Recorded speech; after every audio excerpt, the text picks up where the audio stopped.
jump up and spread out like the raper. The only so many things try.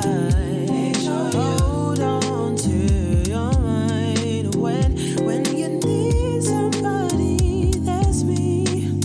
I can't say that I've ever been through all of those things, but I will never let you fall down. After all I said, you know now. Don't forget me when you need me. Been through everything you need. So when you need heart, feel like love soft, but I'm beating like comfort the soft like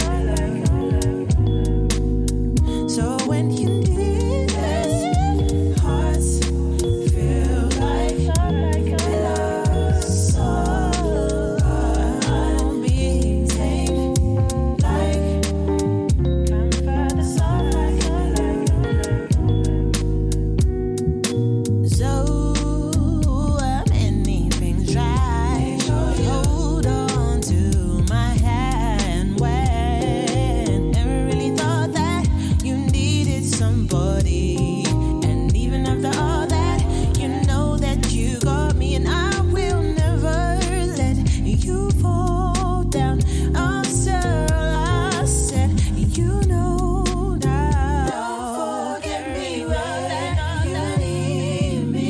Been through everything and deep. So when you need don't say you need soft, but I'm beating like comfort the soft like when you need hearts, feel when you need me, but I'm beating like never too late.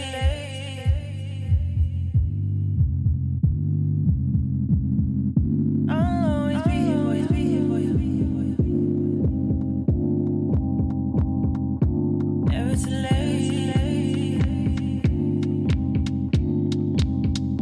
I'll always be here for you.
Never cease to amaze me, babe.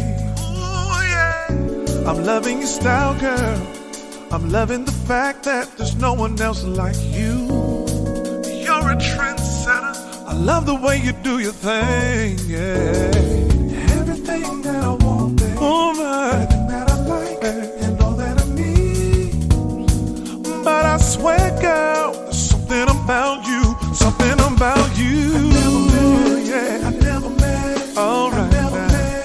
I never met a girl like you. Like you. I never met a girl like you. I never met a girl like you. Like you. I never met. Oh no. A girl like you. I'm feeling your walk, babe. I'm feeling the way you like to strut.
Check 1, 2. Welcome, welcome. Greetings, everybody. My Facebook fam. How's everybody doing on iLive Radio this evening? I want to thank iLive Radio. This is the Music is Everything podcast. Welcome to another edition of the podcast. I want to shout out Super Drama Go and was it? And GQ for throwing down a crazy set. That was blessed. So guys, welcome to the podcast. Today is week 4, and we're going to be discussing all things music related. Just a quick 30-second elevator pitch on myself. It's Benjamin, DJ Elegance, and this is a podcast that I've created to talk about all things musical and musically, if that's even a word, and things happening in the event industry. I'm a DJ entrepreneur. I am a DJ instructor. I run a successful DJ academy where I teach people of all ages how to DJ. I do corporates. I do private functions and special events. And one thing I'm also very excited about is I do a music and leadership program in schools. So I thought I would use this platform to sort of distill many conversations that I have with a lot of other event professionals, and that's generally talking around things that are DJ and event related. And I thought I would create a podcast where we can really shed a light on what's happening in the event world, in the corporate world, and the wedding industry, and sharing stories, best practices. I know there's a lot of young DJs, a lot of young musical entrepreneurs that I want to be listening to this podcast, and I hope that you guys out there will let others know of the podcast. And I've had a lot of different industry professionals coming on to share their exploits, their expertise, their talents, and their know-how. And I think the whole idea is so that we can have a better event industry. And right now we're obviously in a pandemic, and we're trying to ensure that the cream rises to the top, and the people that are still sold out for this industry, that we can all help one another to get back on our feet, but also to help one another out. So that's a little bit about who I am, what the podcast is about, and I'm very grateful for you guys who are on the show right now listening.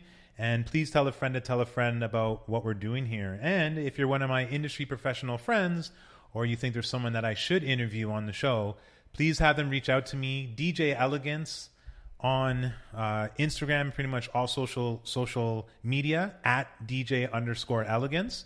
So I want to thank everyone for tuning in far and wide. And if you think there's someone who should be in touch with us, then please have them get in touch with me. I'd love to chat with them and see if I can get them on the podcast. So we're going to jump right into the first segment, our What's Poppin' segment, which is really just talking about things that are happening in the event industry and things that are happening. But before I do that, I wanted to let everybody know that first off, we will be interviewing tonight. Our special guest will be Frederica Black, who is an event planner extraordinaire.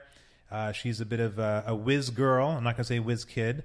I'll get in trouble. But a whiz girl who is someone who's been in the industry for quite a while. I'm going to share her bio momentarily after I bring her in. But we'll be talking to her a little bit about event planning, navigating the world around this global pandemic, doing things virtually, and also just getting to learn a little bit about her, what makes her tick, why doing events, and sort of what is the future of events, seeing as we are going through a pandemic. So, if you're someone who plans, if you're someone who is going to be planning, or if you've just ever wanted to learn some tips on how you can be a better planner and organizer, then definitely this is the podcast for you. And of course, because his music is everything, we're obviously going to talk about some musically related things as well. Knowing Frederica and having worked with her, I know that she's a big time music fan, and we're going to hear a little bit more about her and her musical flavor, stylings, and some of her favorite artists. So let's get into our first segment, our What's Poppin' segment. And as you guys know, we've been talking a little bit about things that are happening around Ontario, things happening in the club world. Last week, we kind of talked a little bit about how in the States, there are a number of venues that decided to open, but then they had to close. Florida, Virginia, and because of COVID, right? In Ontario, I feel our health officials, we've done a really great job in terms of trying to really curb the impact of COVID, which is actually giving us an opportunity to get out on patios again. And I know that there's a number of different venues around the GTA that have opened. But I guess at this time, one thing that I did want to do is I wanted to talk about, unfortunately, a club downtown on King Street, Goldie Nightclub. And I think that they didn't adhere to the rules. I'm not sure if you've heard about this, but right now, unless you have a patio, I don't think that you're really legally allowed to be open, just based on distancing and not having COVID spread.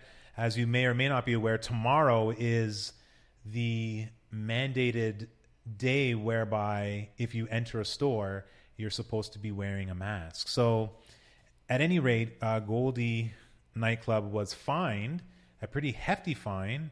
And I think an example is definitely going to be made out of them.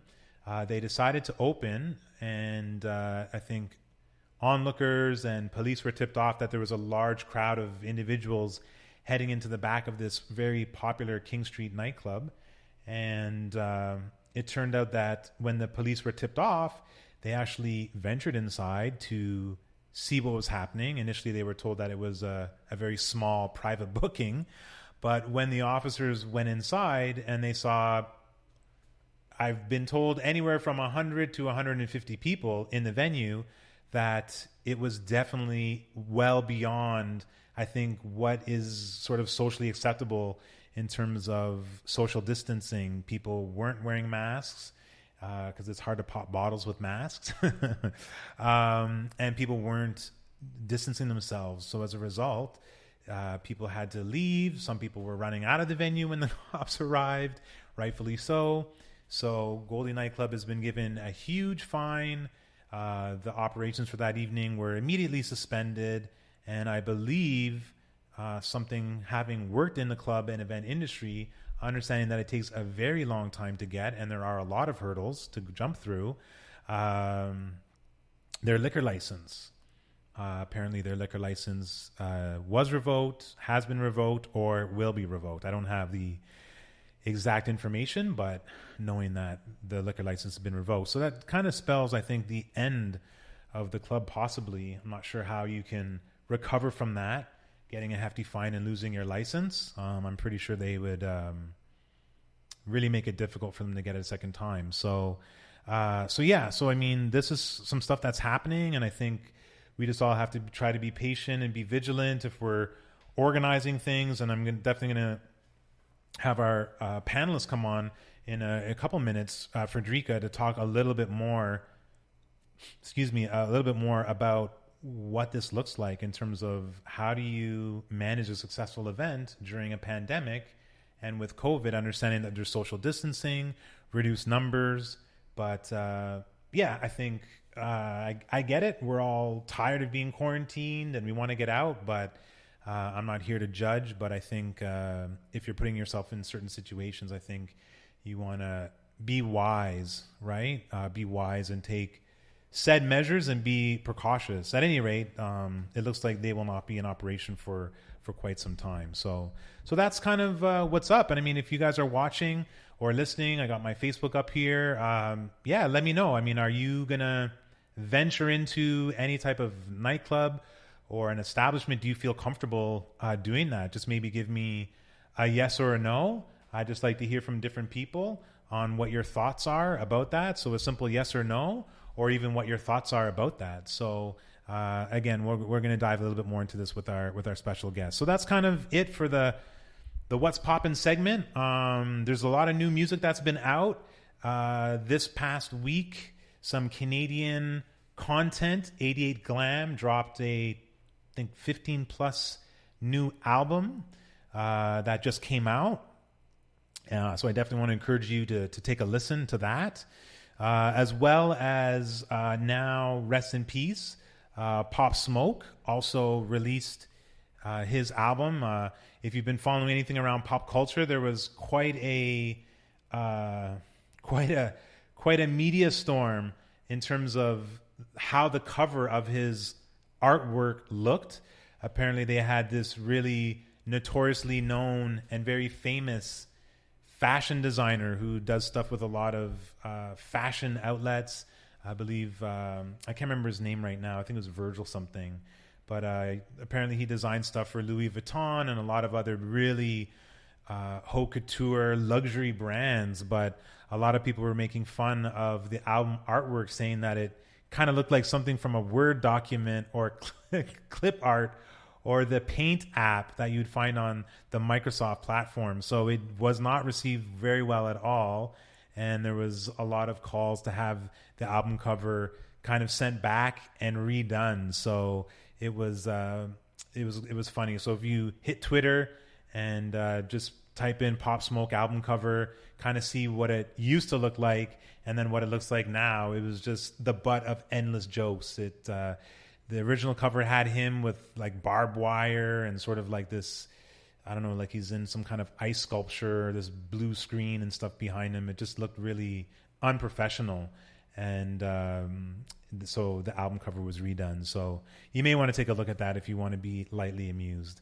At any rate, what I'm going to do right now is I found this track that came up. I heard it on radio, and I thought I would drop this in our What's Poppin' segment. It's a track by Victoria Monet and Khalid, or Khalid, I believe. I think it's Khalid. And it's a new track that I want you guys to listen to. And we're going to take this musical break, and then I'm going to bring in our guest, Miss Frederica Black, event planner extraordinaire, talking about all things event planning, music, and where we're headed through this pandemic. So I'm going to play this track. It's by Victoria Monet and Khalid, and it is entitled Experience. So take this in, and then let me know what your thoughts are.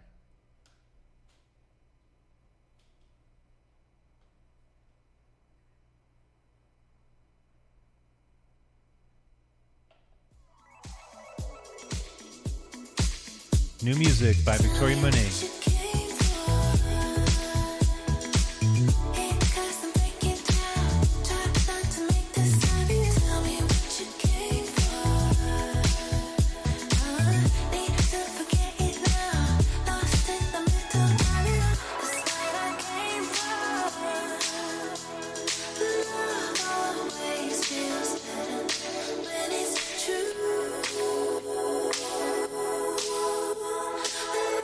Take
All right, there you have it. So that was a new track by Victoria Monet and Khalid. I don't know. I tell me what your thoughts are.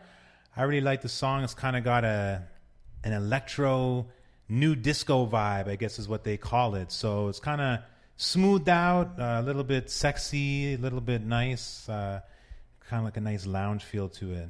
All right, so I'm going to bring in our musical guest. I'm just trying to reach her. So what I'm going to do is I'm going to play another new track off the Tiana Taylor album, which I'm incredibly feeling. This track is called Boomin', and it's with Missy Elliott and Future. So take this in while I get our next guest. You know what you mean to me. Tiana Taylor exclusive. Suckers. Fresh like you're running out of time. What you mean? We ain't got enough time. Real gripping on your thigh. Take a real look in your eyes. Let's go. Boom like an 808. Making circles like a figure eight. Feels good from head to toe. Here we go. Oh, boom like an 808. You know what you mean to me. Making circles like a figure eight. You know what you mean to me. Feels good from head to toe. Here we go. Yeah. Now all of me, I won't decline. Tell me what you want, what you got in mind. No, baby, slow it down. Let me take my time. Oh, I'm gonna turn around and let you see this swine. Yeah, I can make it vibrate. Yeah. Can you make my legs shake? Yeah. I can make it vibrate. I can make it rotate. When I drop, it's like an 808. Let's go. Boom like an 808. You know what you mean to me. Making circles like a figure eight. You know what you mean to me. Feels good from head to toe. Here we go. Oh, boom like an 808. You know what you mean to me. Making circles like a figure eight. You know what you mean to me. Feels good from head to toe. Here we go.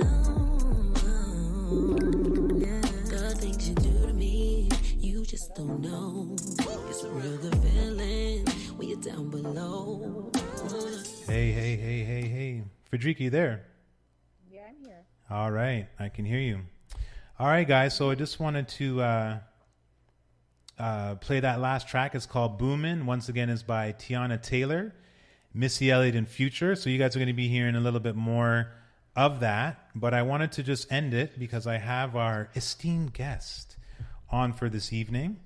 And just give me 1 second, folks.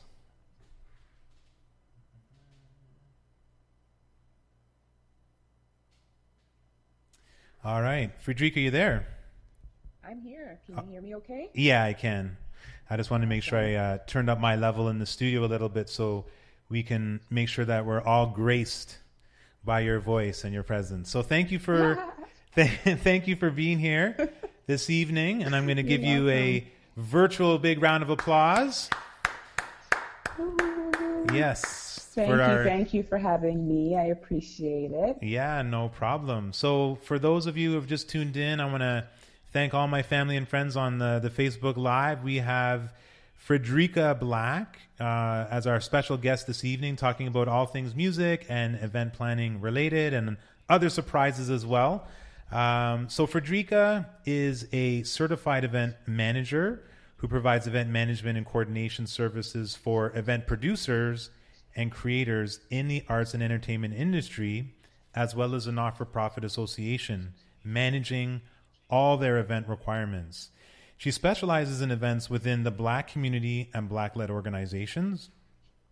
With over not 5, not 10, 11 years of event planning experience, Frederica has planned numerous events in and throughout the GTA.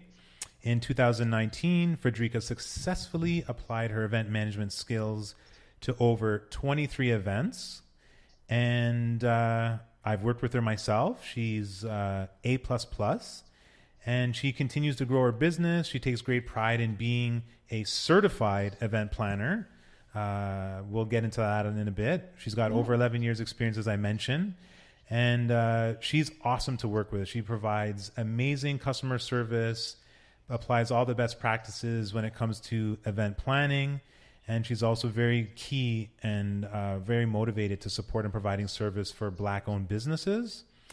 And, I know some of these things, but we're going to also talk about some of these other things that are personal to Frederica. So on a more personal side, and we'll get a chance to get to know her a little bit more, is that she's a lover of learning new things, lover of California wine, South and Jamaican cuisine, and white chocolate brownies. I had some brownies earlier today.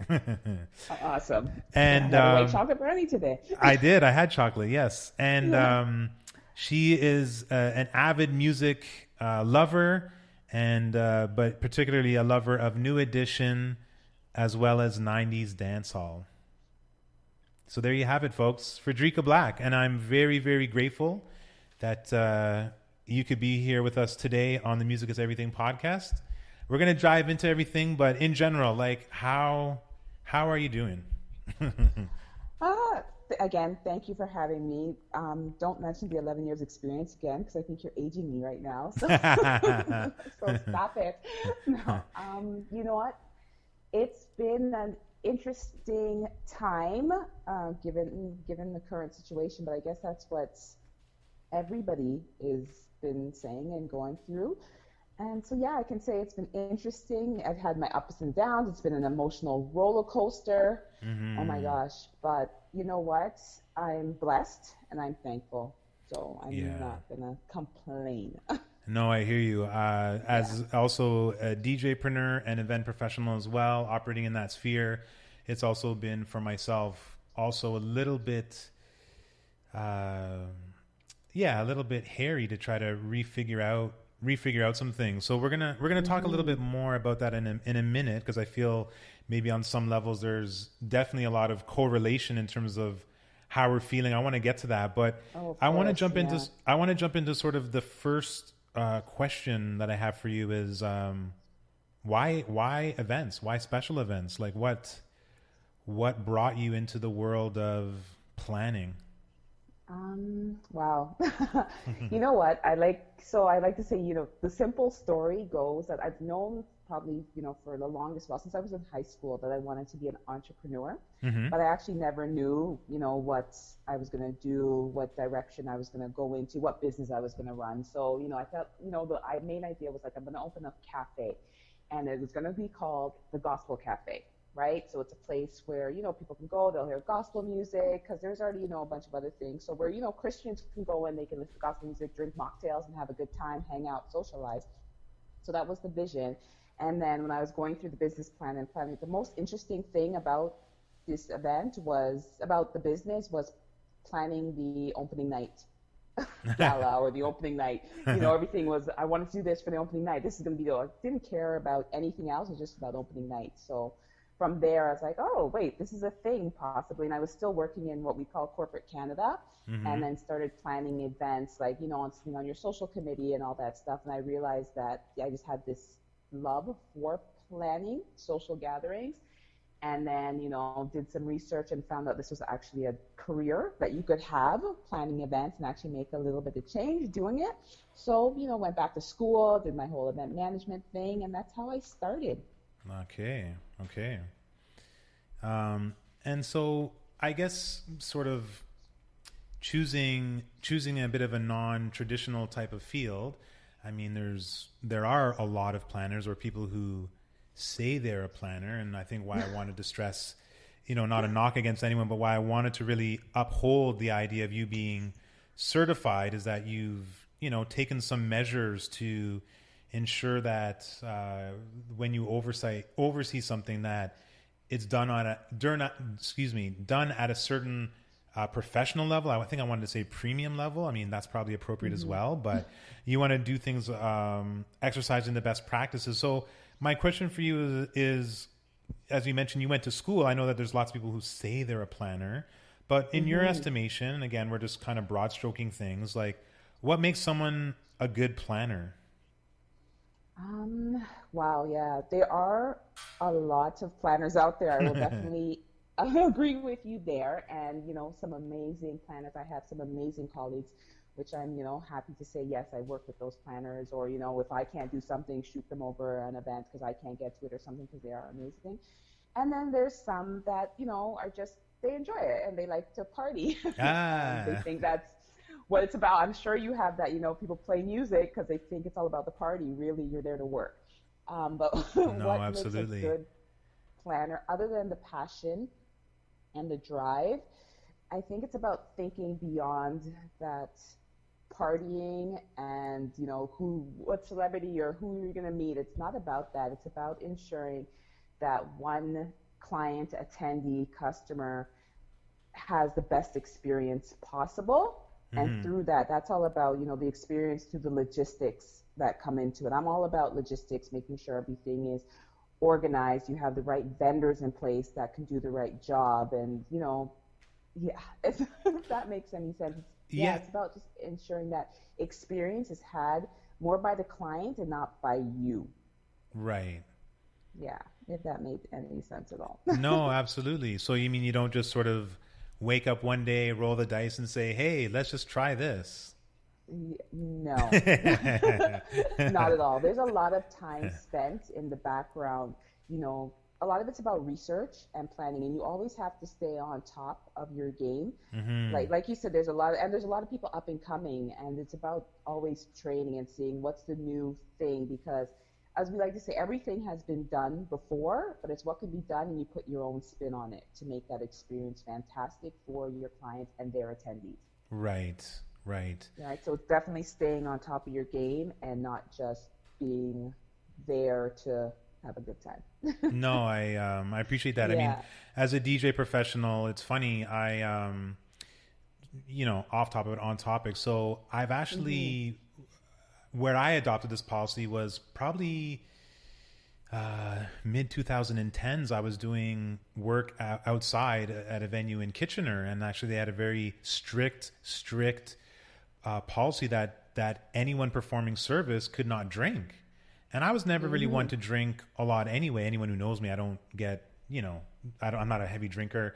I don't drink when I'm playing. But I thought, this would be a good policy to adopt. But it's funny how people just instantly marry the fact that, hey, you're DJing and you're part of the party, and like have some shots with us and have some drinks. And I'm like, I play out like 3 times a week. If I drink 3 to 5 shots or beers every night, I mean, I'm going to be an alcoholic within a very quick time frame, right? I can't possibly sustain that kind of alcohol level week after week. So it's a really important point to mention. It's not healthy either, so we have to be in good, health. No, sure. Absolutely. So no, I think it is a really key ingredient to understand. So you kind of mentioned a little bit of your approach and how you're there for the client and stuff. So I know for me, sort of my tagline, if you will, is that I'm looking to create an experience for your guests that they'll remember 50 years from now. So for me, when I'm offering DJ services, like I always tell a client, listen, I want you to tackle me in the mall 10 years from now and say, people are still talking about our event because of X, Y, and Z. So that's my approach that I have going into things when I do my event. But for yourself, I'm wondering, is there, now that you've been doing this, you said not to mention the 11 years that you've been planning, so I won't mention the 11 years. But do you have like a philosophy, or do you have sort of like a system that you find is helpful that you use while you're tackling the events? Have you sort of adopted something? I guess like my system would be, again, it's from the very beginning, the initial conversation I have with my potential clients before they even sign. I want to make sure that, you have you want to get their vision, right? So even before, I want to know what they want, what they expect, and what they don't want to do, right? So my vision is always like, what I want at the end of it is that the client basically sits back, relax, and have a good time. Like I want them to experience the event the same way that their guests experience it. Right. So as the event producers, or I call them like the client, the person that books me, they're the producer. So they have a vision of this event that they want to come to life, but they want to enjoy it, and they want to, do the things that they don't want to do. I'll take that on for you, and so I want them to enjoy it. Right. Yeah. No, I always say with the large festivals, everybody forgets to order the porta potties. Nobody wants to order the porta potties. I will order the porta potties. just hit the bushes. Just hit the bushes. No way.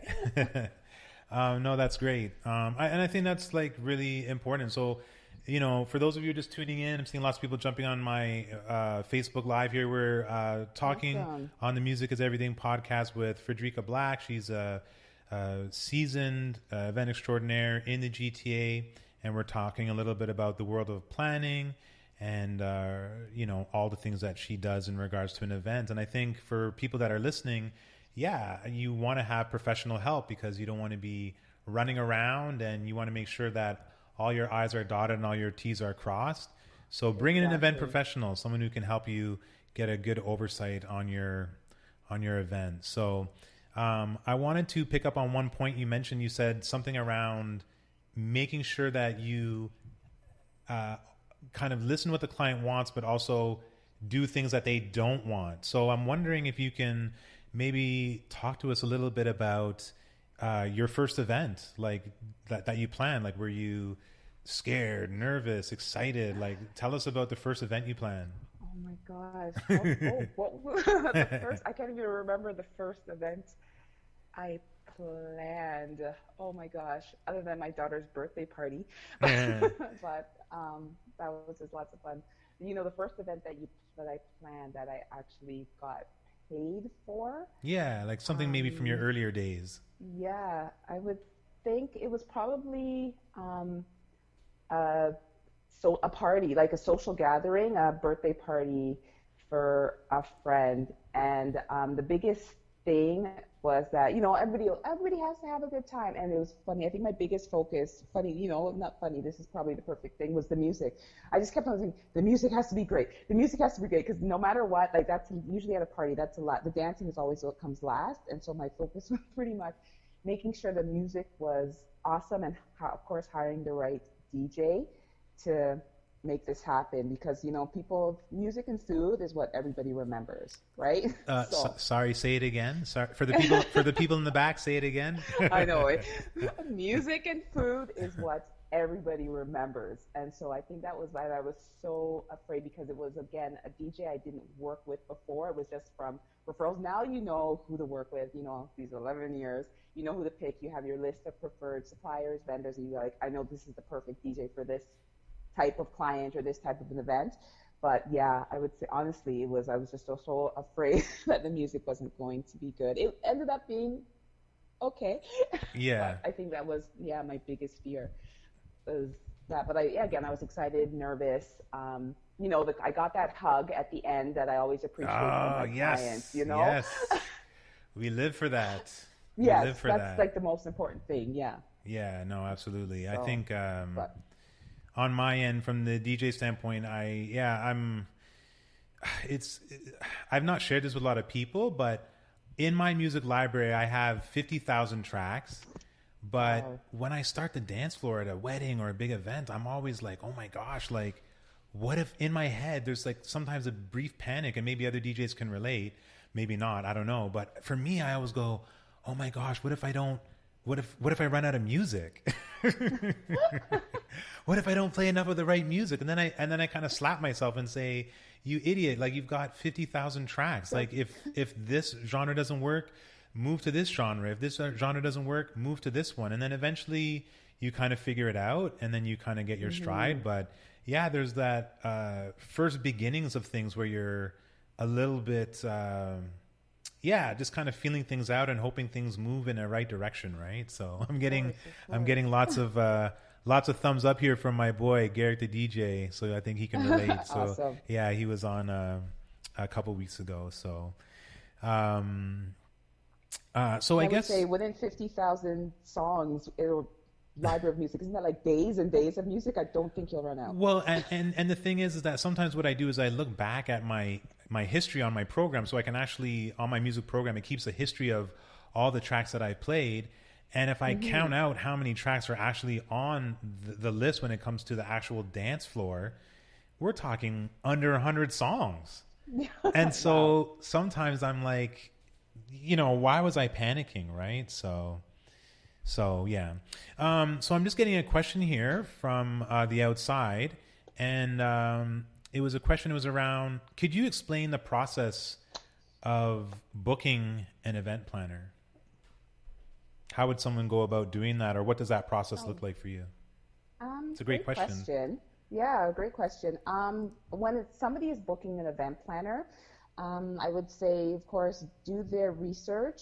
But the first thing is ask somebody you've known that has used an event planner and their experience and who they used and who they liked. And, of course, not every event planner is cut out for every single person. So you have to have build that relationship. But I would definitely get a referral and just ask somebody. That would be my first process or first part of the process. If that's not an option, then there's a lot of associations. There's the event planning associations that you can get, go on their database and look. And there's also, of course, Google. Right. But again, I do stress ask somebody who's used an event planner and who they used and what their experience was. Right. And I mean, I don't want to sort of dumb this down, but what would be the importance of that? Because I can probably hear some people saying, well, I just look in the phone book. I mean, I'm dating myself here, but I look on Google or I look on, you know what I mean? Like I look on Facebook and someone says they're a planner. Like what's the difference between, someone who does this maybe as a hobby, someone who's not certified, and then someone like yourself who is? Like, is there a difference? I mean, I'm kind of poking at something obvious, but I just wanted to tease this out a little bit more. I would, other than poking at the experience and, me personally, I run my business full time. So I have a lot of resources and energy and options personally to take care of an event on a full-time basis versus somebody who kind of just does. And there are great planners that do it part-time, and if they are what you need, go ahead, book them. Yeah. You know what I mean? But me, I do it. This is my life. This is my livelihood. So I give all that I can to ensure that the events come out. That I give all that I can to ensure I get a referral from my client. Right. I want them to refer me. I want to be their next event that they have. I need to be that go-to. Right. No, so, that's awesome. That's maybe something to look for. Recommendations, check comments, go to LinkedIn, of all places, but do what you need to do, social media, see what they're doing, kind of stalk them for a bit and see what's going on. Yeah. To ensure that, we all have to start somewhere, but I'm not sure if I'm having for example, a wedding for, 500 of my closest family and friends, if I want to be that person's first. Right. So, Yeah, no, I like understand. if that made sense. I think experience is so important because there's certain things that you don't see that's happening behind the scenes because, nothing is perfect and, ish happens behind the scenes, but you have to be able to pivot and get through it, and you don't want an inexperienced person having to deal with some of the major things that can happen behind the scenes that our clients, I'm sure don't even know this happened. We've worked together and we've had to, work hard at a few issues that happen. Yeah. Right. So. No, that's awesome. So I had a second question was how does and these are great, by the way, everyone. So if you're on Facebook or if you know me personally, feel free to text in. But the question was, how does an event planner get paid? Do they take a percentage of the overall budget? Like, how is it that you're compensated? There's a few different ways. Some people do take a percentage. That is one option, is a percentage of the overall budget. There's also a flat fee, which after I talk to you and I sit down and see how many hours you require, what is required for your event, I'm more of a flat fee type person. And there's also a commission. So some people do take commissions from the vendors, suppliers that they work with. Okay. And then so you technically don't pay them per se, or you pay them a lesser amount and then they take a commission. Right. So just wondering if you could kind of entertain us a little bit with just maybe breaking down sort of how each one of those three things work. So when you say a flat fee, what does that mean? Your flat fee would be like if you went onto somebody's, say, website, and they might say, we start for your wedding between a wedding planner, for example, might say for your wedding between, 100 and 200 people, and I'm there for, I'm doing a, day of planning service. Right. The flat fee is, for example, $1,500. Right. For the entire, and I'll take care of you, and I will be on site. We'll meet 3 times before. I'll be on site for 8 hours, that sort of thing. That would be a flat fee. Okay. Okay, a percentage would be that from the beginning that the person's budget is, say, $10,000, and then I take, 10% or 1%, whatever is most likely 10% of your budget to cover up your budget, and that's what the fee is. 1% would leave you with a lot. Sorry? I said 1% may not leave you with a lot. Yeah, exactly. So 10%. If you come in with a $50,000 budget, I'll take, X amount percentage. So that would be percentage budget. And then the commission base is the commission that you get from the people that you work with. So if you work with a specific venue, and then they give you a commission of what you bring in to that venue, or what you bring into that photographer, or what you bring into that decor person. So that would be the commission base. Okay. So there you have it. I don't think commission is practiced a lot. For the people I know in the GTA, I think it's kind of more of a, south of the border type thing. Right. And I think it would also, be particular to the type of industry, like potentially like a promotional event or a concert. Maybe a commission would be better because there's ticket pricing going up. There's on the face value or scalp value that adds like an escalated amount where you can recoup a bigger amount. And then in general, I find just stateside that they take entertainment a lot more seriously, and they're a little bit quicker, I find, to approve bigger budgets. And I feel like they just really understand how integral the planning elements, the videography, the DJing, like sort of the other event aspects are very key to an event. So I feel like, it is a little bit different in the States. Exactly. So it's a different entirely different beast. Yeah. So we've got about 10 minutes to the break. I have like a slew of more questions to ask you. What will happen is when we get close to the break, I'll just get you to kind of pause and mute your phone because there'll be a string of commercials that will happen. But for right now, what I wanted to talk to you about was, so what's happening now? I mean, you mentioned that it took a while for you to sort of, get your feet under you again. I know for myself personally, just to speak, I kind of stared at the ceiling for about 3 weeks and thought, what is happening? I was on a roll. I had about, so this year I have about 10 weddings confirmed. My goal overall was 30. I was around the 11 to 15 mark with a few dangling. And then it seemed like everything just blew up. I had a couple corporates. I had a slew of privates, and then just some things have kind of moved in a different direction. So for yourself, in terms of the current state of planning, like, are events still going on? Have you had lots of people canceling? Like, talk to me a little bit about that. Oh my gosh. Yeah. Wow. Take a breath. Woosa. Take a breath. Every single live event that, live events have been obviously come to a halt. They're canceled. We can only gather in groups of 10 at this point. So, beginning of COVID, I was like, oh my God, like business literally came to a complete halt. And I was like, what am I going to do? A couple of clients that didn't completely cancel, they kind of just, let's postpone. Of course, postponing a couple of months. Postponing ended up also being canceled. Or what really transpired for me is the flip to virtual events, which yes, I want to talk about learn this. Quickly, adjust quickly, pivot like nobody's business. But so I've been working on some virtual events, which have been so interesting, have been there's a huge learning curve there. That for me, that I don't consider myself a techie person at all, but I've had to, do some major research on what are the best platforms to use and everybody's now coming out with a new platform. So you're always being hit up like, oh, try my platform.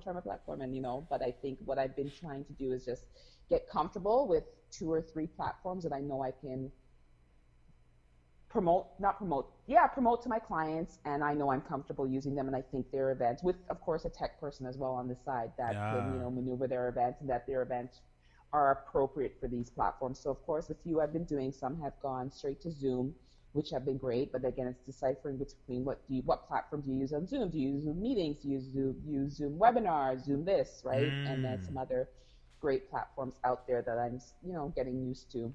So that's been it. Yeah, the switch to virtual has been. Yeah. So I'm seeing Zoom, and then what are some other platforms that you would mention? I like the last couple of weeks I've been mentioning a few that DJ, if you're providing DJ entertainment work, and Zoom was one of them.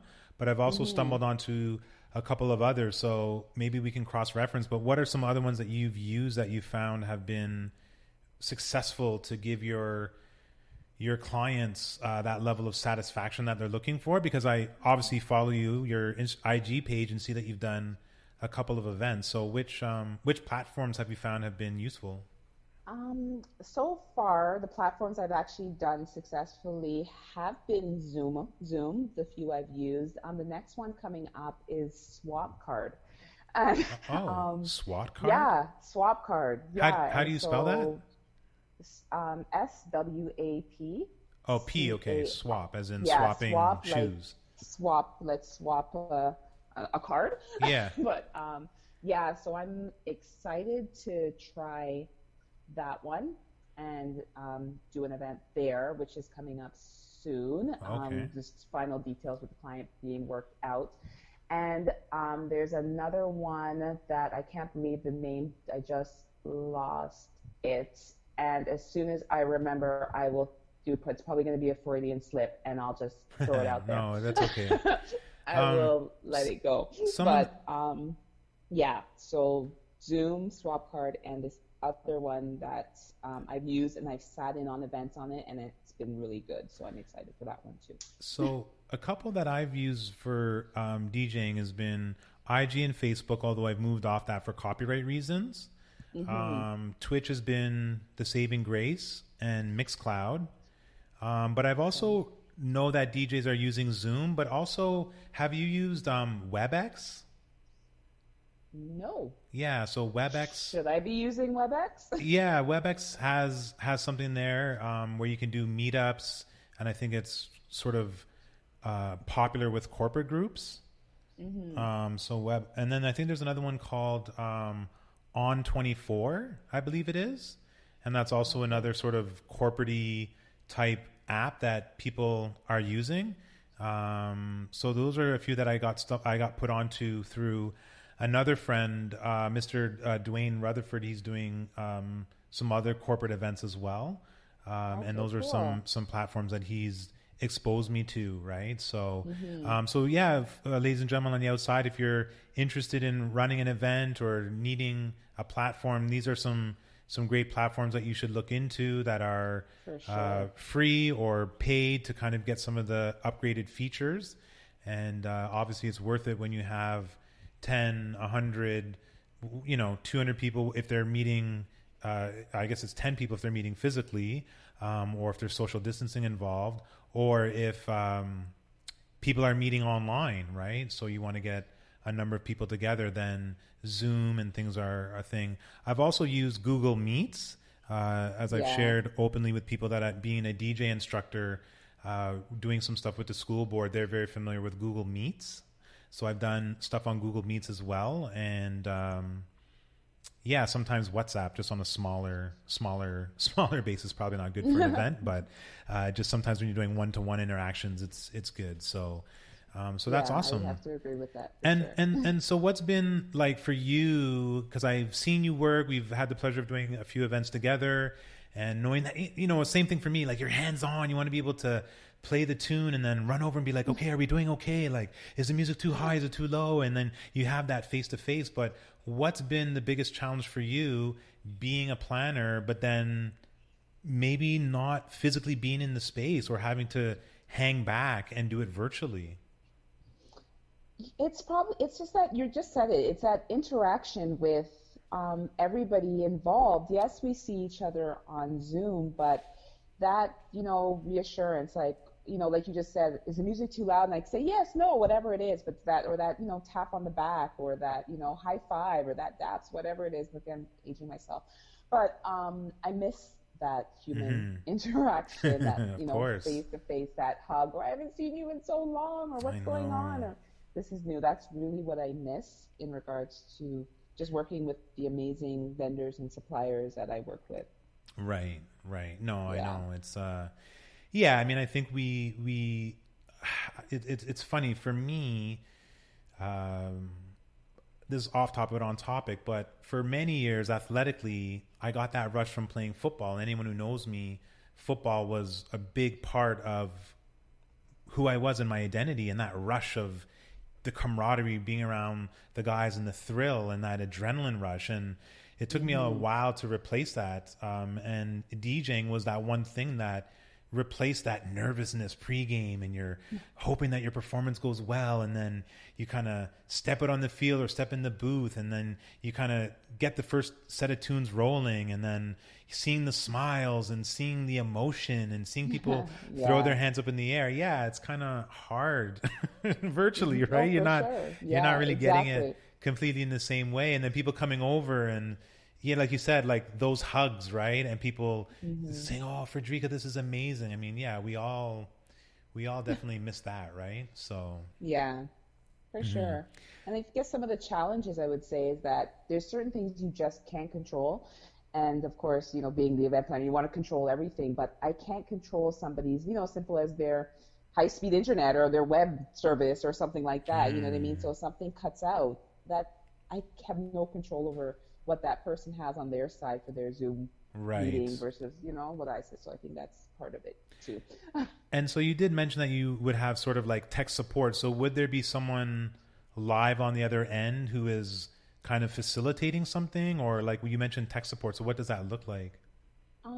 So I say like the tech person is they're working with the things that I definitely don't have the knowledge, or I guess, not like I don't have knowledge or I can't make it happen, but it's like that transitioning from, so sometimes when we're doing a virtual event, some of it's pre-recorded and then some of it's live. And so that's that transition on site from going, not on site, online, from live to pre-recorded. That's live coming up next. And so, me speaking into their ear to make it happen, I do that, but there needs to be somebody also controlling who's on, who's off, who's up next, that sort of thing. And then there needs to be that person that's just making it happen, these transitions. Right. Yeah. So, that makes absolute sense. So what we're going to do is we've got about 40 seconds. We're at the top of the hour. We're going to have about a 5-minute commercial break. And so what I'm going to get you to do is just stay on the line and mute yourself. And then after the commercial's done, I'm going to bring you on. We're talking with Frederica Black, event planner extraordinaire on the Music is Everything podcast. And when we come back after our commercial break, we're going to get into some juice. We're going to kind of talk about those bridezillas and some of those tough clients to work with. So if this is a field that you want to get into, we're going to talk a little bit about, how to maybe maneuver that, how to gracefully work with individuals that present themselves in this way. And we'll do that after the break. This is Jamie Sparks, and you're listening to iLive Radio, changing the way you listen to radio. Hey, this is Jermaine Robbins, and you're listening to iLive Radio, changing the way you listen to radio. Yo, this is Kiana O'Quinn, and you're listening to iLive Radio, changing the way you listen to radio. This is Lavinia J from the UK, and you're listening to iLive Radio. Hey, what's going on, everybody in cyberspace? This is The Groove Show with your boy, the crowd pleaser, DJ Mark Anthony. Don't forget, each and every Saturday afternoon from 4 to 6 p.m., we want to put you in the mood for whatever the night has in store. I'm playing only the best feel-good, party rocking, body-shaking music from funk to soul to reggae to R&B, house to salsa, and much, much more. We call it The Groove each and every Saturday from 4 to 6 p.m. Keep it locked. It's the crowd pleaser, baby. You know how we do. We'll see you on the air. Peace. Hey, Hello and welcome, it's your girl Claude, aka Miss Ouch, right here on iLive UK. Be sure to tune into my shows each and every Saturday between the hours of 6 and 8 p.m. My shows are called The Independent Injection because you can expect to hear deep and meaningful, fresh neo and bassline soul, slow jams and gospel mixed with a little bit of nostalgia. I look forward to seeing you then. Bye. Attention, all musicians, bands, associations, clubs, and organizations that represent urban styles of music across Canada. Now is the time to rebuild our urban music nation. All urban music followers under one umbrella. Urban Music Nation is a non-profit organization committed to the development of urban music. Free memberships are available now. urbanmusicnation.ca. Urban Music. One voice. Strength in unity. Hi, my name is Derek Roach from Level 2 Music Productions in Toronto. I've recently got together with some great Toronto musicians to create a dedication track called How About a Round of Applause for our Toronto and Ontario Hospital frontline workers. For this, we say thank you. We also created a fundraiser page to help raise money for PPE masks desperately needed. To donate to this fundraiser, please go to Facebook and type in the heading, How About a Round of Applause, PPE medical fundraiser, and donate what you can. For the song, you can go to YouTube and type in How About a Round of Applause dash for Canada's frontline workers. We thank our sponsors Harris Institute, Personas, Audio-Technica, and Rob Papin Virtual Synth Software for your support. Big thanks to you in advance and Jason Henry from iLive Radio for supporting us for this worthy cause. Hip.hop.soul. It's your boy Merch Millions. Boy Wonder. And Amina. Every Friday, 9 p.m. till midnight. We play soulful hip-hop, neo-soul, alternative hip-hop and R&B. With exclusive edits and remixes. Check us out at vibeldn.com. Hip-hop soul radio on iLive UK. Changing the way you listen to radio. Hip-hop soul. Hip-hop soul. Hip-hop soul.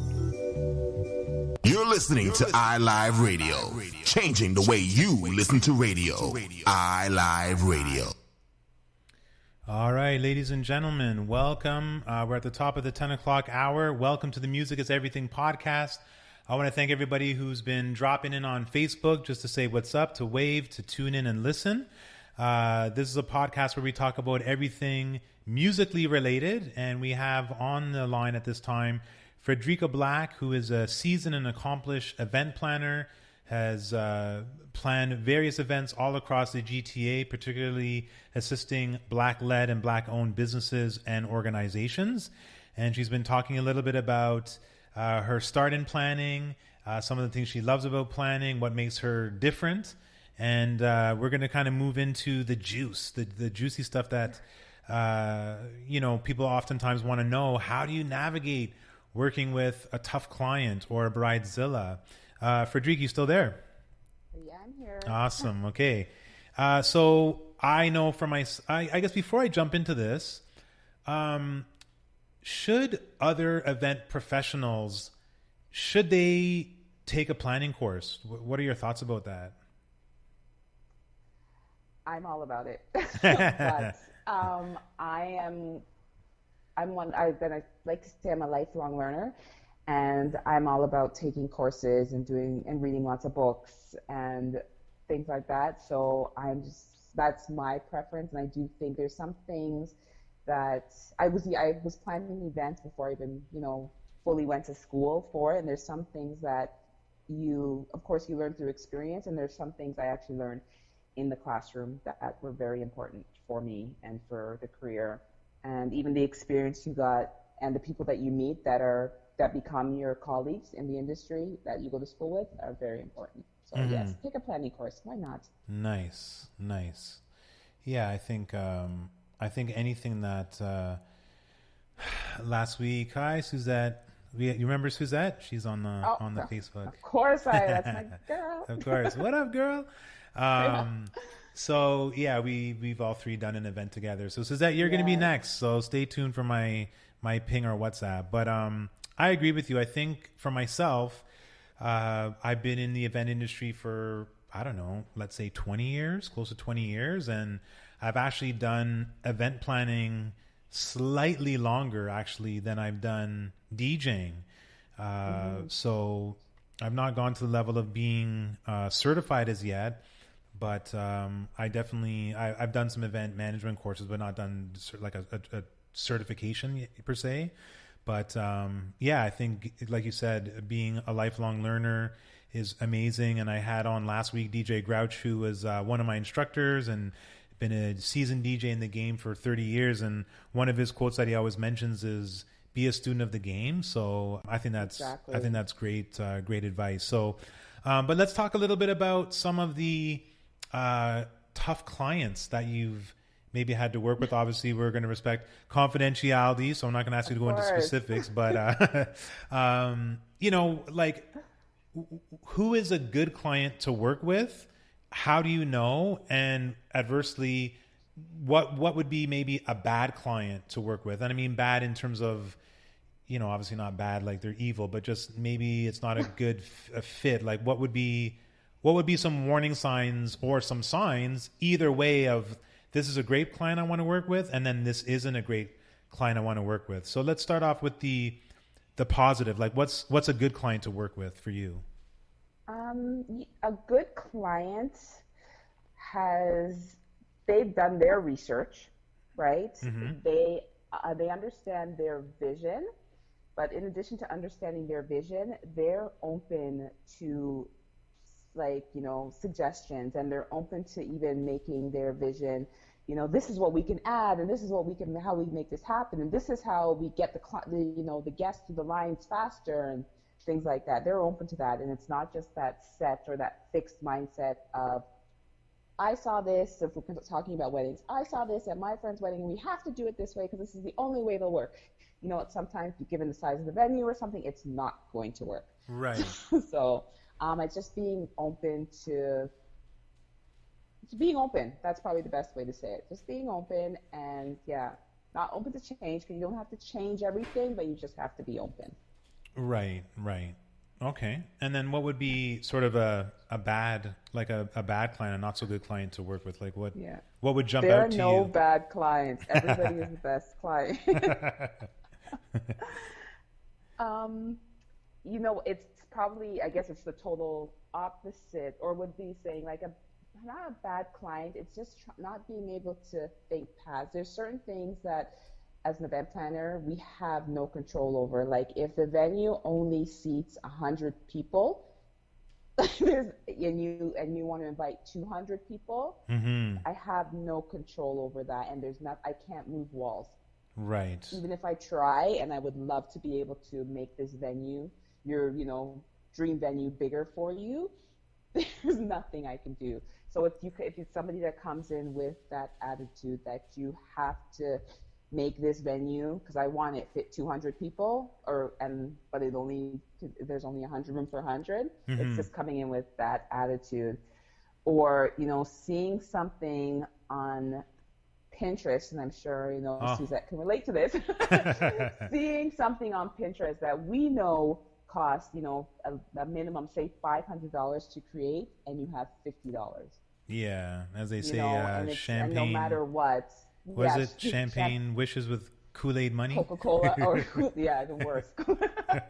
So, and especially when we're because planners, we do want your vision to come to life, and if we say these are alternatives, but you're fixed on not making, not adjusting to the alternative, that can be really hard. Right. And then so I definitely agree. I mean, I know on my end as a DJ, I've had individuals who, they didn't, as a DJ as well, like I'm kind of a control freak as well, because again, having some planning experience, and I had one wedding where they didn't want any music, and it was a nightmare. Any music over the dinner time. It was a bit of a nightmare.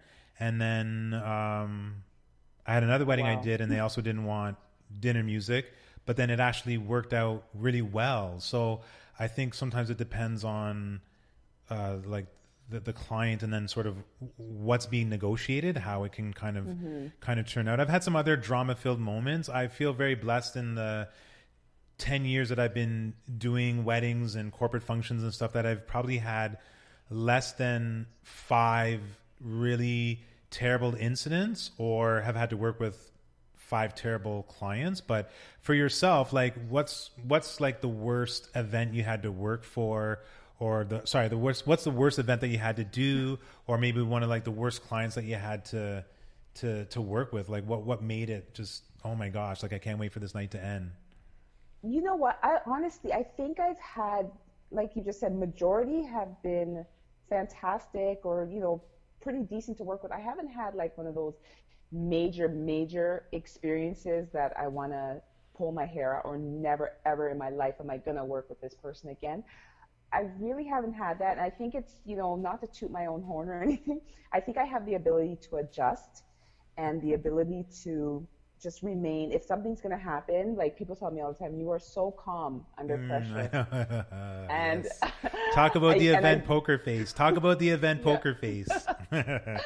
Exactly. And so like you just have to be able to adjust. So if something really is crazy, I've been able to just get through it and adjust to it. And you know what? I treat it as a learning experience. And that's what I've done. Okay, this is not so bad. And I always think there's something out there that's always worse. So, right.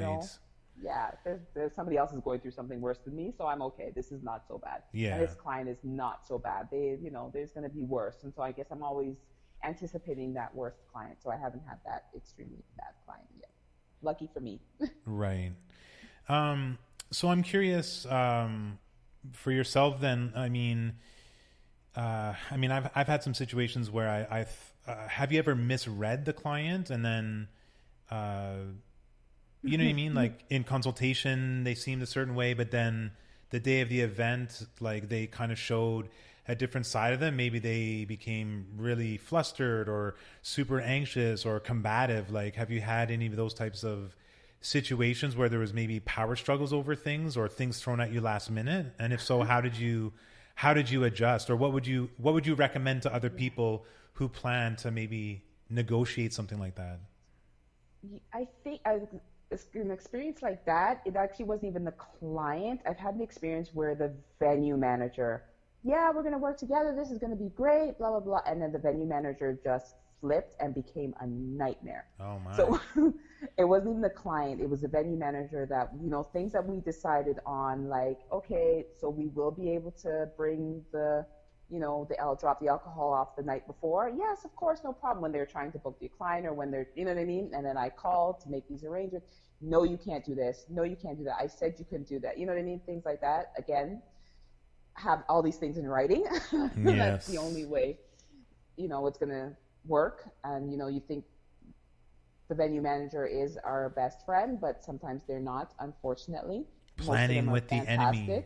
Planning with the enemy. Planning with the enemy. Or the venue manager that wants to be the event coordinator, the event planner. It's like, the client is paying me to actually be here, so right, buzz off. Get out right? of my way. Yeah. Exactly. So what's the? I have a few other questions that have come in, so I'm going to get to those. And thanks, guys, for all these questions.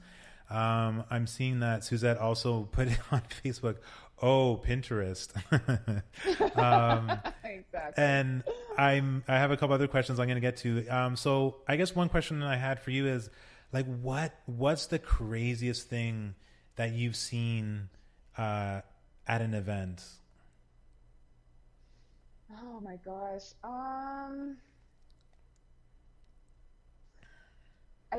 The craziest thing.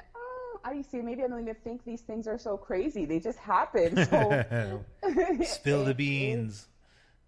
Yeah, like I don't have any good stories about seeing the bride make out with the best man or anything like that.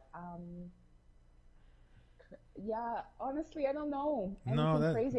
I think I almost ruined a show one time, and I'm glad I was walking on stage to do a show, and then the artist was just about to run across the stage, and I almost ran in front of them, which would have ruined, but somebody had to pull me back really quickly. So that would have ruined the entire show. So I'm glad that did not happen. So that one always stays in my mind. Well, some of the crazy things that I've seen, particularly doing New Year's events over the last 5 years at a variety of different venues, and it's always amazing to see when people first come in, everyone's peacocking and looking their best and trying to walk in all suave and look, like I'm available. And then at the end of the night, it's like people are making out in the corner and it's just so messy. And you're like, what just happened? You know what I mean?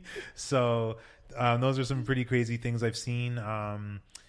Dancing on tables. I'll never forget, I did one wedding. It was way out in the East End, and the most unlikeliest of places, pretty much country town, rock is what I'm expecting to play. And this guy comes up to me and he goes, do you have any of that? He actually said Michael, Montana. And I mean, you mean Mashal. And he goes, yeah. He's like, if you can play some soca, I really want to hear some soca. And I kind of did like a double take. And I guess this is a lesson to never judge the book by its cover. And right. I'll be honest, I've always been jealous of hearing how other DJs get people dancing up on tables. And I said, it's never like, I think I play good music. This doesn't happen. There's no way. You're lying. It never happened. Listen, I put on some soca. I can't even remember what track it was. And people went buck wild. They got up on tables. They were like swinging things. Go to my IG page. You'd have to scroll back several screens. DJ at DJ_Elegance, and you'll see it. I had 2 waves of people up on tables dancing, and I was like blown away. So that's probably some of the craziest things I've seen at some of the events I've done. So yeah. Yeah. Wow. I know. Yeah. It did happen. Is that still crazy now, or that just happens? Like, I know. Well, it is what it is. I guess under the circumstances. So I got a couple of questions I had before I kind of talk about the future of planning, and then I'm going to kind of end off on some rapid fire questions with you is, so prior to COVID, the question that I received was like, what is the busiest time of year for you? For me, this would be my busiest time. Like the summertime, starting May till about October, that is really my busiest time because I still do a few weddings for very special people. Mm-hmm. As well, it's festival season for me, so I have my festivals going, and this year I was actually going to produce my own festival, which would have been so exciting, but it got canceled due to COVID. Right, and, yes, I remember that. Yeah, and then transitioning from festival season into corporate season, which starts like the corporate conferences and meetings, which usually start in about October. Right. So this, yeah. Okay. Yeah. Mm-hmm. And I guess just also for a lot of people out there, I mean, from my research anyways, I mean, a lot of people think that June, July, and August are the height of wedding season.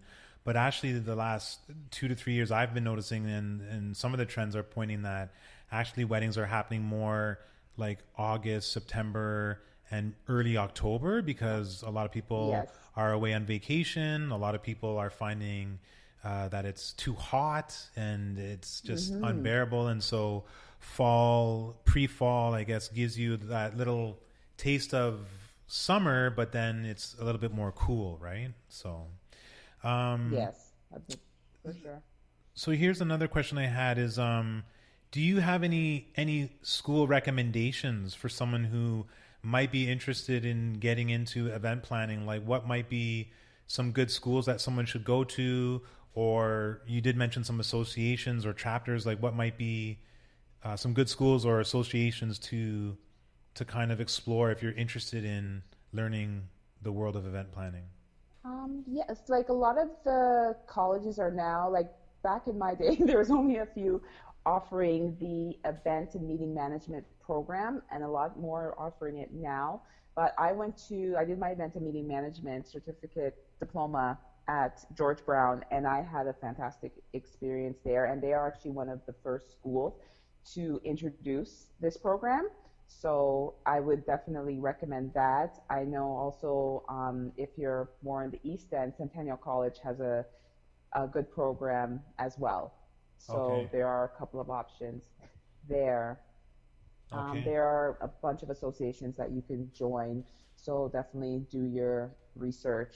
And then there's hopefully, fingers crossed, I've asked for the National Black Event Planners, if they're starting a big one in the U.S., and the Black Table has started as well in the U.S., and I've reached out and asked if they are going to have a chapter in Toronto. So I'm excited for that and waiting for that, because the answer I've gotten is yes, and I'm all on board. So nice. Yeah. No, that's very exciting. Very exciting. Yes. So if you're listening and you're interested in getting involved in the event world, there are a number of schools out there that you can jump to and take advantage of what they're offering. So, I guess with that being said, I'm curious, in your estimation, then, if we talk a little bit about the future of planning, where do you, now that COVID is here and going to be here for a foreseeable amount of time, where do you see things trending? Like, what's next, like, for you? What's going to happen? How are you going to navigate things now that COVID is here? Yeah, I've definitely, like I've said, been trying to, get my handle and working hard at getting my handle on the virtual events. But live events are coming back, and they have to come back, and they will come back. So we know they're coming back. I definitely think it's going to be the hybrid events, because I noticed clients that I've done in the past, they're noticing the benefits of taking the event both online. And of course, we know the benefits of having an event in person. So now capturing audiences all across the country that you would never, even the world, which you had never captured before. So I definitely think hybrid events are the way to go. And basically, hybrid events are in person and a combination of virtual online events. Right. No, I would agree. Yeah, I mean, that's sort of one of my other questions, which you've answered and stuff, right? So yeah, I mean, I think the one thing that I'm excited about is that they always say that it's hard to market something when there's no market. So I think 5 years ago, if you were to try to sell someone on the idea of, listen, as an add-on, we can provide some virtual support for people who can't come, I think some people would probably look at you and just be like, well, if they're not here, they're not here. Like, why would we want to pay extra, exactly. Right? But now I think that everyone across the world is much more open to the reality that for some people, they're not going to be able to attend. And so, yeah, let's throw this on Zoom or House Party or, WebEx or some of these other programs that we've talked about, right? So I think that that's one good thing that I think has come out of this, and I think allows the work to still continue, right? Exactly, for sure. Yeah. So I have another question coming in from you. Have you been watching the Versus events like on IG? And what are your thoughts on those types of quote unquote concerts? First of all, do you know what the Verses are? Right? Do you know what the Verses? Yes. No, I've been watching. Watching them. Obviously, I watch Bounty and Beanie. Yes. Come on. I was there. They've been interesting. I've enjoyed them. Mm-hmm. Wow. You can tell of course, I have to come to logistics because that's my thing. Tech support behind it, and the logistics and the setups are, interesting, and some of them creative.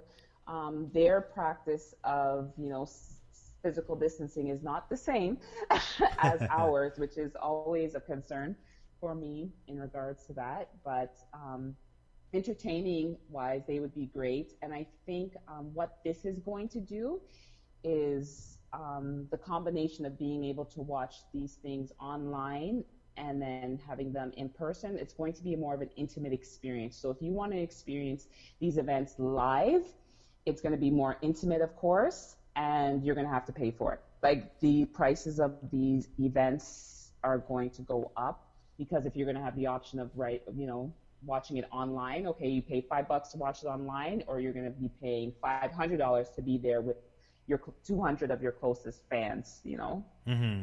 Do you understand? Like, does that make sense? So I think that's going to be the transition, because people are enjoying watching it online, so they're going to still make it happen. But if you do, for the ones that do want to watch it live, you're going to have to pay big bucks to make that happen. Right. And what's funny is, because people used to talk a long time ago, I think I saw this. Well, this was easily 7 to 8 years ago, because I remember a long time ago there was a record exec. I can't remember which company he was with, if it was, I can't even remember now, but he was a black executive talking about the future of streaming, and there was talk of like using holograms and all this kind of stuff. And I think he was kind of being laughed at a little bit, because at that time people could still physically meet up, but that there was this idea that in the future that potentially bringing back Biggie or Tupac, that you could do a virtual concert with like a hologram, and it would all be programmed, and someone would be able to enjoy an event sort of virtually, and that the idea of streaming would kind of come about in a way that you would be able to facilitate this. But I think people weren't exactly envisioning how to connect the dots. But I mean, here we are where, yeah, we still have the BET Awards. We're still going to have, I think we had the Junos. We're still going to have TIFF in some format going hybrid, right? So I think it's interesting to kind of think about it. But if there was another application that you feel the versus battles, and those for those who are listening who don't get the verses, is that Instagram has been doing battles between different artists, and they're facing off against one another, kind of running tune for tune against one another. They've had Jadakiss and Fabulous, Beanie Man and Bounty Killer. They had Timberland and I guess it was Switz Beats. They had the RZA and DJ Premier. So they're Jill Scott and Erykah Badu. They're putting these people together. But if there was a different platform that you would like to see it run on, what would it be for you? That question is for me. Wow. Yeah, I'm just curious. Like if you were managing an event like that, yes. I mean, I think Instagram has some glitches personally. So I'm just wondering, would there be a better platform that you think you would want to run something like this on? Yeah. You know what? Like, specifically for music, I haven't done that,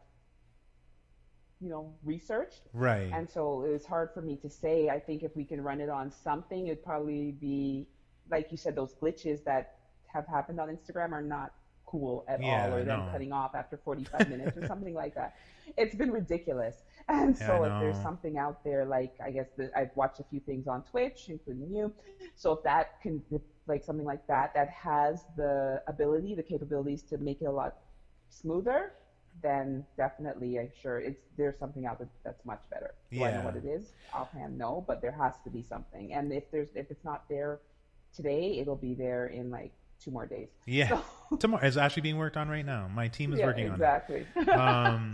Yeah, I mean, I think Twitch, I guess if some social distancing is available, I think what I've noticed with IG is that whenever it's split screen, because sometimes I do DJ tutorials with other DJs, and whenever it's split screen, I notice that the quality visually and sound wise always gets compromised. I think that Twitch, even YouTube, you can do split screen work, works well. You need some other software to make that happen, but I don't, I think for the verses, if they're getting paid, they should have a team that just goes out and sets this up for these guys so that it does it justice, right? Because, for the Jadakiss Fab battle, I mean, the stream went off for probably close to 5 minutes, and I mean, it's just unnecessary, right? So, sure. I think those might be some good platforms, particularly because if you have people in one studio, the audio on Twitch is very good, and that could be a good platform. But I think also why people like it is because they feel a part of the process. So I think moving forward for the apps that involve people allowed to make comments, I think that's another layer of things that I think people are forgetting. Why it sticks to IG is that everyone can comment, everyone can run some jokes, everyone can say something, whereas some of the other platforms, you don't have that capability. And I think that's part of the reason why it's not so popular, right? Mm-hmm. Yeah, the engagement piece is so important. I like that your audience has to, especially for online events, the audience has to be able to engage somehow, even if it's in an option that you turn the chat on, turn it back off, or like Q&A options, polling options. Those are so important. Right. Just to keep your audience engaged. Right. Well, we're almost at our time, Frederica. You've been sharing some gems, and we've been getting to know you a little bit. We're gonna save this last little rapid fire. I call it rapid fire, officially, unofficially, where I'm going to just ask you some questions. I don't want you to like stew and mull too much about it. Just kind of first thing that comes to mind. I know this is probably just turning your stomach because I have all the control now, not the planner. Oh no. So, okay. So, you mentioned in your bio that New Edition is one of your favorite artists. So, other than New Edition, name me a favorite artist. Michael Jackson. Okay. If you follow, we'll get to this later. You can give your handles where you follow, but I did say that I do follow you. So this was a question specifically for you: is what is your? I believe it's coffee. What's your favorite coffee? Oh my gosh, Jamaica Blue Mountain. Ooh. I don't drink coffee, but that sounds kind of interesting. If you follow Frederica, or I hope everyone will follow her after, you can see her in a lot of shots where she's got a cup of coffee to start the day or at a certain part of the day. So Jamaican. Sorry, what was that? No, I drink coffee all day long. Okay, there you go. So it's Jamaican. Like Blue Mountain coffee from Jamaica. Yeah. Okay, Blue Mountain coffee. Okay. When I can get it. What was that? I said when I can get it. Yes. Yeah. So your favorite venue to do events at? I don't have a favorite venue. I would say as long as the venue has a great view and big windows. Yeah. Okay. If you could plan an event for any celebrity, who would it be? Michelle Obama. Okay. Nice. Because I think we would get along so well. She'd be my best friend. Awesome. Well, I mean, that's it for our time. For everyone, we're at the bottom of the hour. We've been talking with Frederica Black, event planner extraordinaire. Any final thoughts that you'd like to share or part any other information to our audience before you go? Oh my gosh. I would just say, you know what, love what you do and do what you love. And yeah, be passionate about everything you put yourself into. Mm-hmm. Yeah, no, definitely do what you love to do. Awesome. No, definitely great advice. I think for those who, don't know, I don't want to steal any of your thunder here, but I mean, for a planner, like DJs and other event professionals, I mean, we spend very long hours before everyone gets there, and then after everyone is left, we're still there. So I remember for myself personally, as a promoter turned DJ, doing corporates and weddings now, and people like, this guy looks like he's having so much fun, and like every time I see you in your photos, you're always smiling, and I'm like, well, if you knew how much work went into doing what I'm doing, and then just to see the crowd moving and having the time of their life, it's like, yeah, this is why I'm smiling, because we worked this hard to get to this moment, right? Like the cherry on top. So yeah, you definitely have to be passionate, because it is long hours. But when you get that hug from the client at the end of the night and they say, honestly, we couldn't have done this without you, that is just, yeah, that's like the home run, slam dunk, whatever sports analogy you want to use, right? 3-pointer for the win. For sure. So let people know where they can find you online. Like, how can people get in touch with you? I did have sort of one last question. I guess if I guess it was maybe a question or statement. If like, are you open to internships? Could someone learn from you? Would you be open to that? You know what?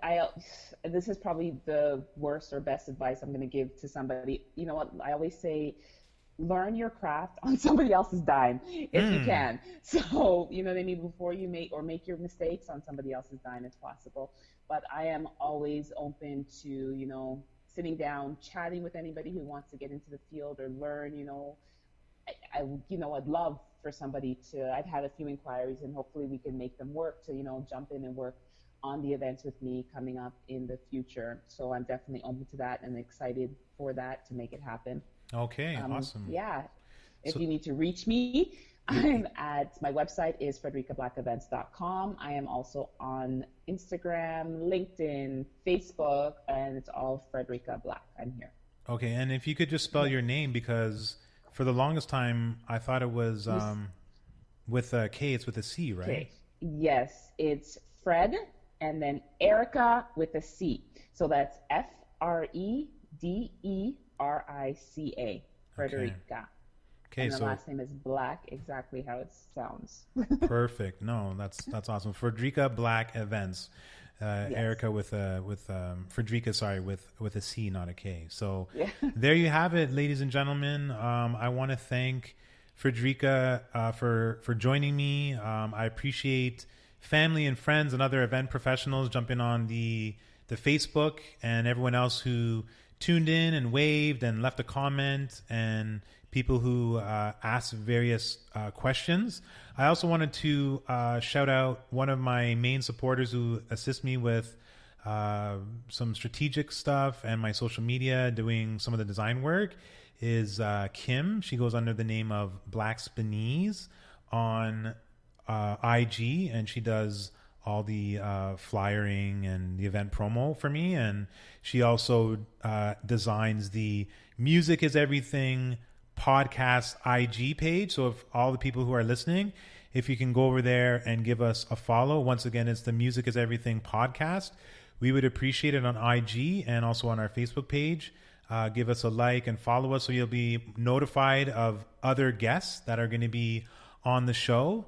Today is the 5th, so next week we'll have DJ J, who's a great DJ in the GTA area, also a producer who does edits for My MP3 Pool online, and we're going to be having a lot of other event professionals on board. But at this time, I want to thank once again Frederica Black of Frederica Black Events for joining us. She's a successful entrepreneur who does this full time and has shared with us today some stuff about herself, how to succeed in the industry, the attitude that you need to have, and as well how to kind of pivot amongst the pandemic, how she is pivoting, and sort of what's coming up next. So listen, I really appreciate you coming on and sharing your sage wisdom and your expertise. And I know that for a few of the events that we've done together, although I have that event management experience, I know that when a couple has an event planner on board like yourself, but then obviously particularly working with you because we have a great level of rapport, oh my goodness, there's just like this level of calm that just comes over me, because I just know that so many of the little pieces that potentially I may have to jump in and kind of deal with on my end, I don't have to deal with, right? My biggest fear, knowing the event side, is that if this night doesn't get going by the time it's the dance floor, if the whole evening is delayed because of poor planning, I know that it's going to make my evening terrible, and the client will have an hour of dancing or half an hour of dancing, which makes, and they don't want that. Yeah, which makes my job extremely difficult. So working with planners are worth their weight in gold. And once again, I thank you for being with us today. And just stay positive, stay germ free, continue success, and I definitely can't wait till we can work on something again. Yes, for sure. Thank you so much for having me. I really appreciate it. Can't wait to see you. Yeah, I know, you as well. Yeah, all right. Take care. All right. Thank you, everybody. Take care. Bye. All right, ladies and gentlemen. So that was Frederica Black. Again, please follow her, Frederica Black Events. And what we're going to do now for the last 20 minutes of the podcast is we're going to play a little music. All right, let's go. I'm going to play a little smooth out R&B, take us out. If you're following on the live, we're going to kind of get into some R&B. Maybe make a request, if you so dare. And let's have some fun. Thank you, guys. Music is Everything, the podcast. We're going to end off on some music.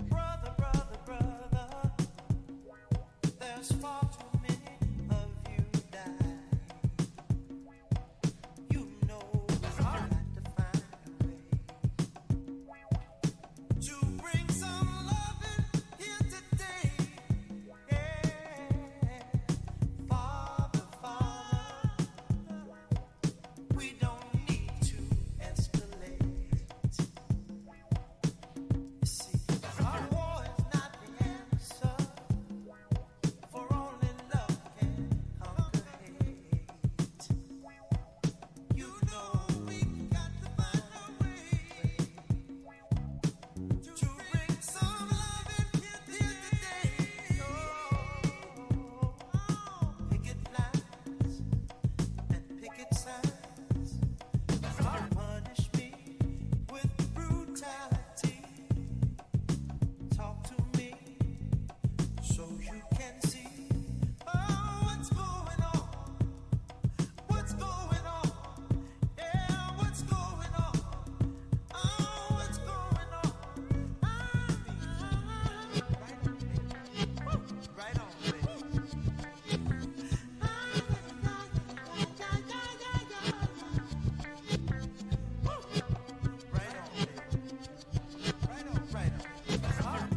Music is Everything, the podcast.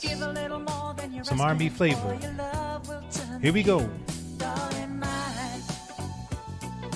I would wait forever for those lips of wine. Build my world around you, darling. This love will shine, girl. Watch it and see. If you give a little more than you're asking for, your love will turn the key. I just wanna be your everything. Open up the heaven in your heart and let me be the things you are to me, and not some puppet on a string.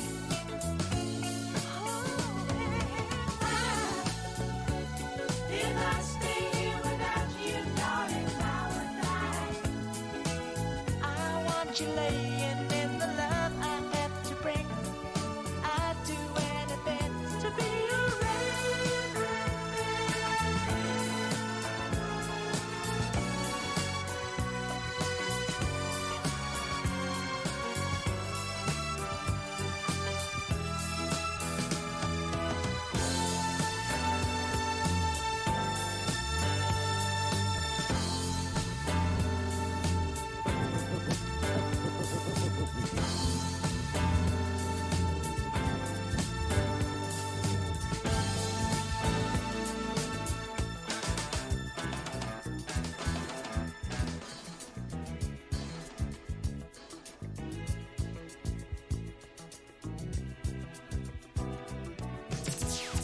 When I wake up in the morning, love,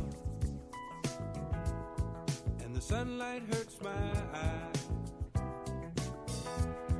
and something without warning, love, bears heavy on my mind. Summer is here. Then I look at you. Today was a beautiful day. I'll never get tired of this song. Rest in peace, Bill Withers. Just one look at you, and I know it's gonna be a lovely day.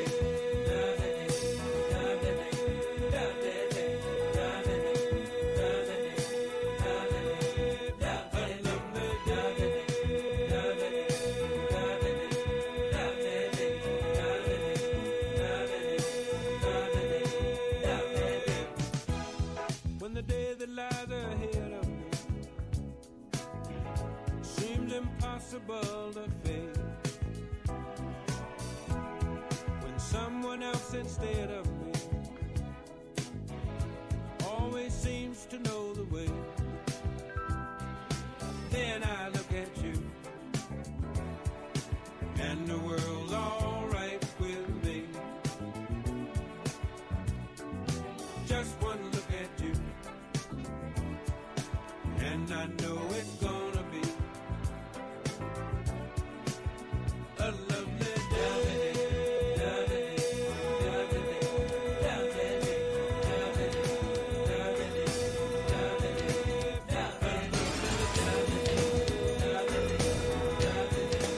This next shot goes out to our special guest, Frederica Black, New Edition Lover. Let's go.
If it isn't love, why do I feel this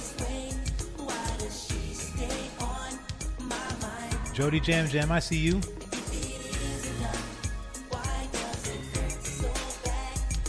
iLive Radio, Music is Everything podcast. Come on, come on.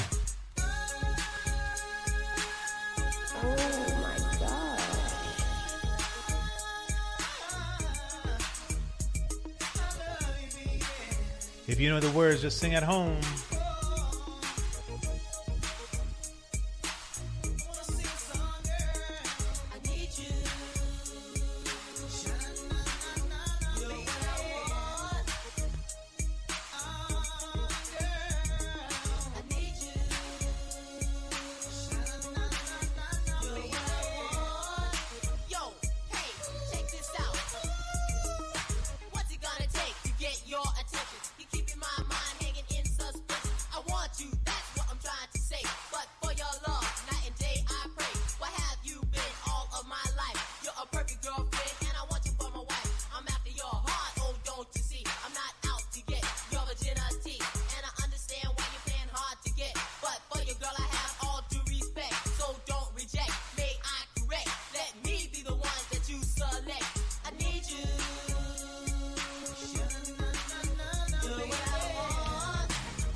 Come on, come on. I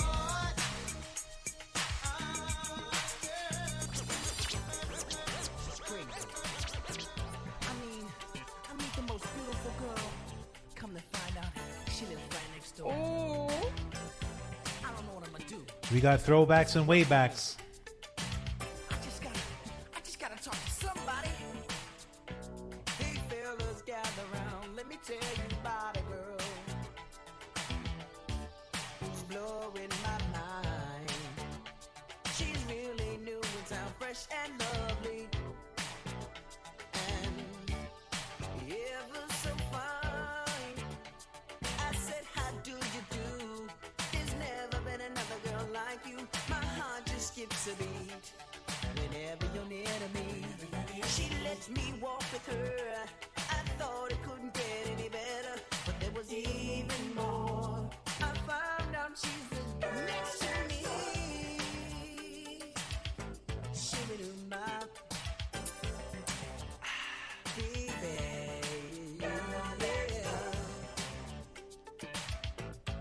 The girl next door.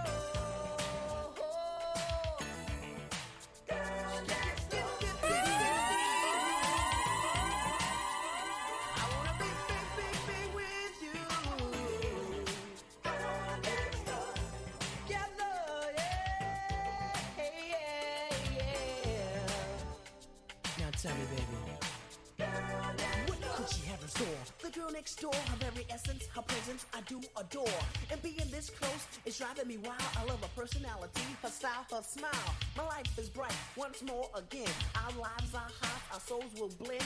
I love that girl more than all the world. She's like priceless diamonds, cultured pearls. She took me by surprise. Right before my eyes, she came to me like a vision on earth. I didn't have to look, I didn't have to search.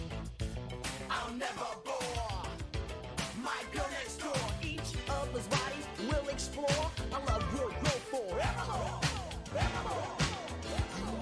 Love, you got the power, but you just don't understand. Oh, yeah. Girl, you've been charging by the hour for your love. Classic R&B flavor. I'm trying to show how much I love you. Still believing in romance. You're taking way too many chances with my love. I remember when you used to be the talk of the town. All you think is lonely. Turn your love on.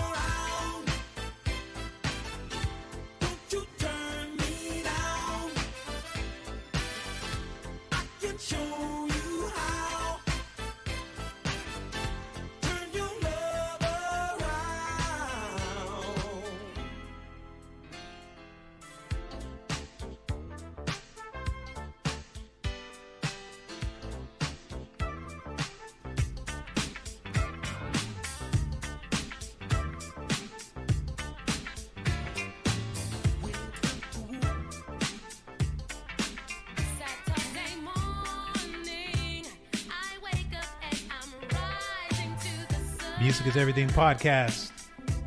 We just playing some records.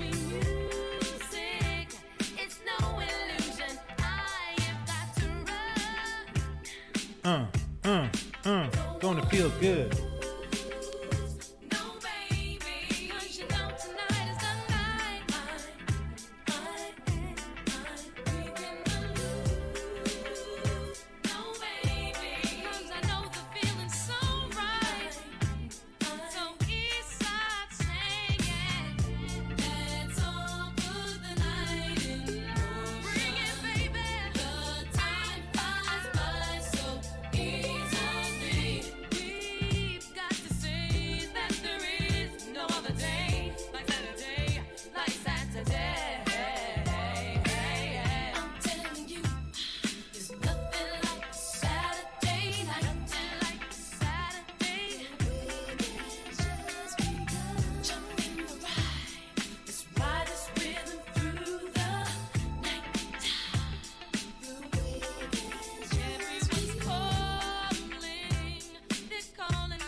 So smooth, so smooth.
Here we go.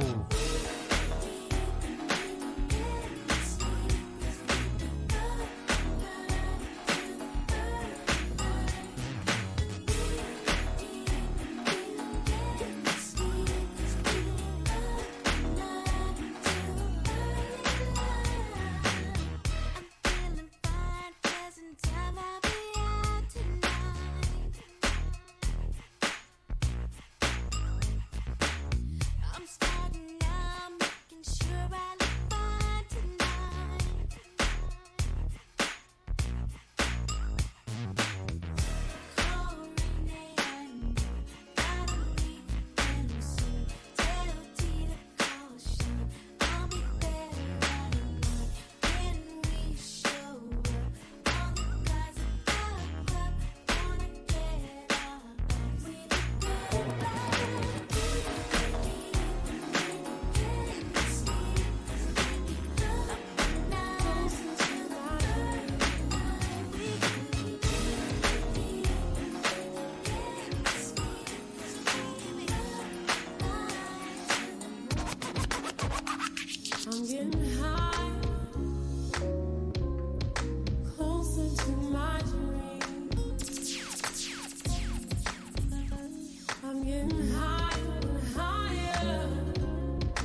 All right, everybody. I want to thank everybody for tuning in to the Music is Everything podcast. We're almost at the top of the hour. DJ Elegance, please follow me on IG at DJ_Elegance, at DJ_Elegance. Please follow the podcast, Music is Everything podcast on IG. I want to thank our very, very special guest, Frederica Black from Frederica Black Events. Please look her up on IG as well. Thank you, everybody who tuned in, shared the energy, listened, dropped questions. I really appreciate you guys. This is week number 4, and we're going to just keep doing this bigger and better. Thanks for